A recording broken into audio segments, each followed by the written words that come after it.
Hey guys, Bryce off here, and welcome to Bugs Bunny Birthday Blowout.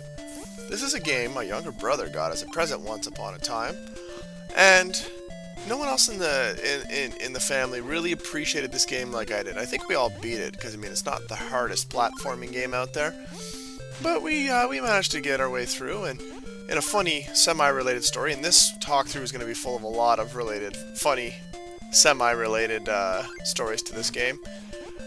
We always had a family yard sale every year, and this particular yard sale, we used to try to sell old NES games that we didn't want anymore. There's very few that we ever managed to sell. Not that I put a lot of my own up anyway, but my younger brother put this one in, and he put $25 on it because it had Bugs Bunny in it. And my older cousin, who had a few games there that were, better games than this, and he was trying to sell them for like 15 and figured he probably wouldn't get that much for them. And I think he ended up selling Legend of Zelda for like, I think $7. And he was amazed he got that much for it. And my younger brother managed to sell this game. Someone saw it and went, ooh, $25, sure, and they bought Bugs Bunny. So it became a big running joke for years that Daddy, my younger brother, could sell anything he wanted at whatever price he wanted, because he got $25 for this game. But anyway, to get on to the point at hand, I'm not going to belabor this too much, but it was mentioned in the comments, so I thought I should address this. The Angry Video Game Nerd made a video about Bugs Bunny Birthday Blowout, as well as the Bugs Bunny Crazy Castle games. And those particular videos are his worst videos. Not because he's taking a game and misrepresenting. He does that with all his videos to a degree. A lot of those games they're not as bad as he makes them sound. So that's not what it makes them bad videos. What makes them bad videos is that since these games were actually reasonably good games, he had to focus on him fighting with someone in a Bugs Bunny suit and then pooping on their face. So that's why I have a real problem with those videos. Not because he takes these games and tries to treat them badly. Anyway, that's all I really want to say about that. Right here, I am just demoing for you that you can stand on the shields of the carrots, the WB shields, after you've collected them. This is a very important game mechanic, which is something cool and fairly unique to this particular game. It's something I haven't seen in other games. And after each round, you get to spend 10 carrots, and you get to try to get 3 in a row, 4 in a row, or 5 in a row. And you see like the 1, 9, 7, and 16 there? If you get a 3 or 4 in a row there, that won't count because they're not connected by lines. Lines are how you tell what prize you're going to get. But anyway, the 3 in a row, as you can see, is a 1-up. And I'm going to get 2 different 1-ups here.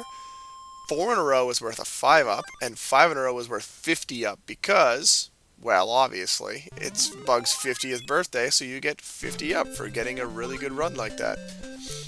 And here's the first nasty enemy in the game. I'm kind of surprised they stick this guy in the second round of stage 1. That is a bullet sprinkler. I already sent it flying there. Those bullets they shoot take off 1 whole heart. Your life meter is 3 hearts.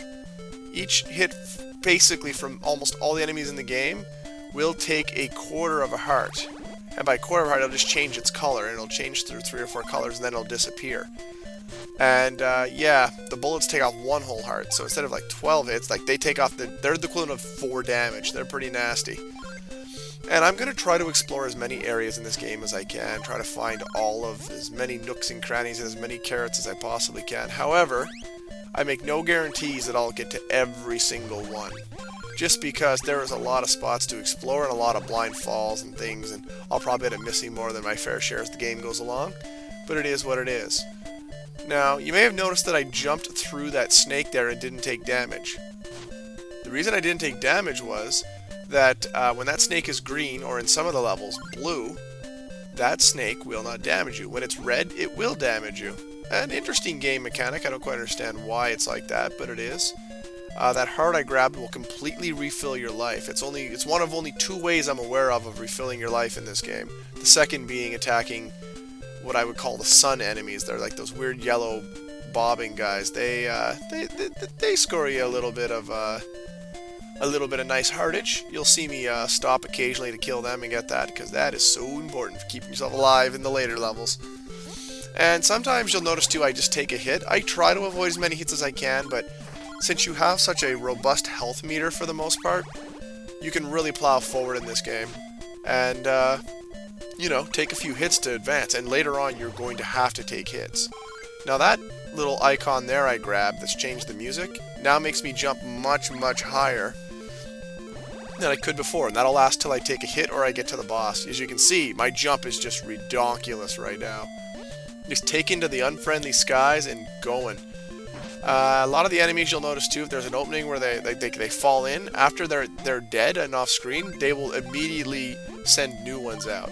It's an interesting little game mechanic. I'm not sure why they did it, but it creates some pretty interesting scenarios. See? Kill that alarm clock, it comes right back. And those alarm clock explosions will hurt you. Whoa, that guy kind of delayed his explosion. That was weird. Yeah, it was a little strange. But anyway, in case you haven't figured out by now, I'm doing this post-narration. Unfortunately, my live audio got chewed up, so this whole series is going to be post-narration. But I'll do my best to keep it all fancy-pants and in the dance. You guys know how I do. You guys know how I do so hard. It's good times. And this here is Tweety. Attacks you with tomatoes. You got to draw them out from the bush like I did there and just whack them 3 times. Not a hard boss. You're going to hear that statement from me more than a few times. As I said, this is a fun little platformer, but it's not necessarily a hard platformer.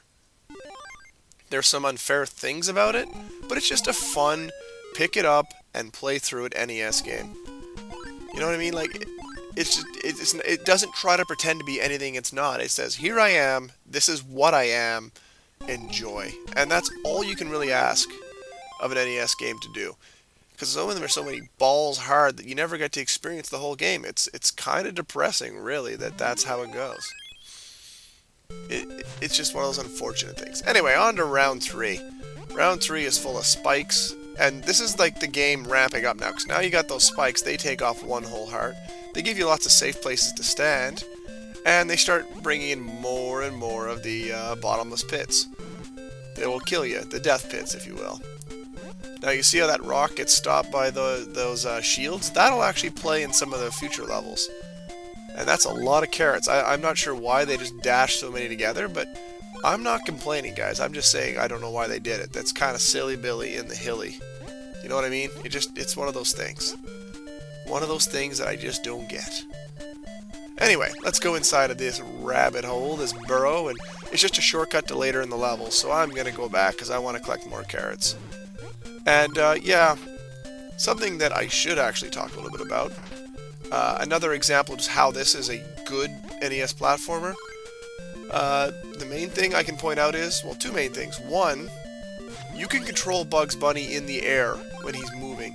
When you jump, you can really control him really well. And the second thing I love about this game is that you can jump and grab ladders in midair. You may say, well, Dad, that's just common sense, but you'd be amazed how many NES games have wonky-ass mechanics that won't let you jump and grab a ladder, and ones that won't let you adjust your trajectory in midair. For instance, Castlevania, a game that people love to pieces.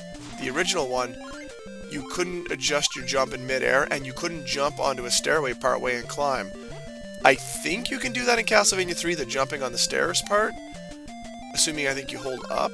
Maybe not. If it's not that one, definitely Castlevania 4. But you can't adjust your trajectory in the air as a Belmont. It's really annoying. You might be able to as the pirate Grant in 3. But regardless, just to give an example of a series that's highly, highly regarded, that actually has worse game mechanics than this game. And this game has got a bad rep. I said I wasn't going to talk about him, so I shouldn't get on to that. So anyway, let's see how we can do gambling. We got 5 shots here. Let's see how I can do. So far, so bad. This looks like my... Ooh, I take it back. It looks like my Super Mario Brothers 2 slot luck, but damn, son, no. So, you see how slow that counts? Yeah, it counts that slow for 50 as well, so it takes a while if you get a 50 up. So part of the... if you ever try to do a speedrun of this game, first of all, speedrunning this game is nasty hard, because you got to take a lot of hits. You just have to. There's our times when you have to pause, but the other thing is you don't want to have to do too much gambling, because what if you get a 50 up? That just kills your run. Even a 5 up eats some serious time on the clock, because it's got to count up all those 1-ups and everything else, and oof, check out them jumping skills. That bunny landed on his heels. It was pretty sweet. And we are in round 4, by the way. Round 4 will typically have a tougher boss than anything else you've fought in the area so far. In the stage, rather. This stage being the Grassland stage. Which is really just saying the Grassland world. But whatever, they use weird terminology. I'm not going to hold that against Kemco. Because I like Kemco. They design a lot of games that I've enjoyed over the years. But where was I? Oh yeah, so you end up fighting a boss that's a little tougher than the average bear, or boss. Unless, of course, the boss is a bear. Is there any bears in the Warner Brothers Looney Tunes group? I'm trying to remember. I don't think so. But anyway, see that gray soapbox? The red ones will spit out bubbles that chase you, but the gray one will just walk back and forth, and if you hit him, he'll turn into a bubble that you can ride, but if you touch the bubble from the side, you take damage. And you notice that Bugs went behind that bush? Well, just like Tweety could hide behind a bush, Bugs can do the same thing. So it's pretty sweet. You can actually hide from enemies at times. And there's an example of you riding the bubble. Bugs is all about riding on a bubble. He does his thing. He does his thing. And also this stage has a different bonus round at the end of it than just the slots. It's actually more of a way to get more guaranteed lives, but you can potentially win more with the luck-based slots. So it's like real life, basically. A game of skill will actually reward the skilled, whereas a game of luck will just reward the bullcrap lucky. And, yeah, you take that, you little sun god. And here's another thing that's great. You can drop down ladders like that and grab onto them. It's just so many neat little touches in this game that just make it a fun platforming treat, if nothing else. Let's go up this long... Oh, yeah. Let's go... Oh, jeez. Let's go up... Oh, my goodness. Let's go up this... There we go. All because I didn't want to climb the whole way, and it probably would have saved me time just to climb the whole way. And who is the boss here?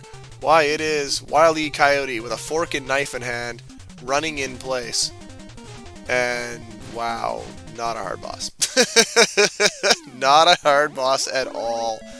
Yeah, they really broke the budget design of that one. Well, what should we have him do? I know, I'll have him march forward. Oh, well, are you sure? Because, I mean, even Tweety can hide and run faster than that guy. No, it's fine. Just do that as the boss of the first stage. It's good. Yeah, I don't think that's exactly how they went with the whole dev meeting for that. The design review and stuff. I'm sure QA probably said, pretty terrible, guys. But then they said, well, it's a Bugs Bunny game. We want kids to be able to beat it. And then in turn they said, well, shouldn't we make something that's not quite as great? And they're like, well, no, we can still make something great. And they did. It was good times. So as you saw with Willy the Weasel here, you got to whack the weasel on the head, and you have to get to the next score to score a 1-up. And then after that, it'll give you another next score to go for. And so on and so forth. So each next score you achieve is a 1-up. And you can really rack it up in this game if you do well, but I am doing pretty horrible on this run. Oh my god, that was embarrassing. But we'll have to wait till next time to see what's going on. Join us then, won't you?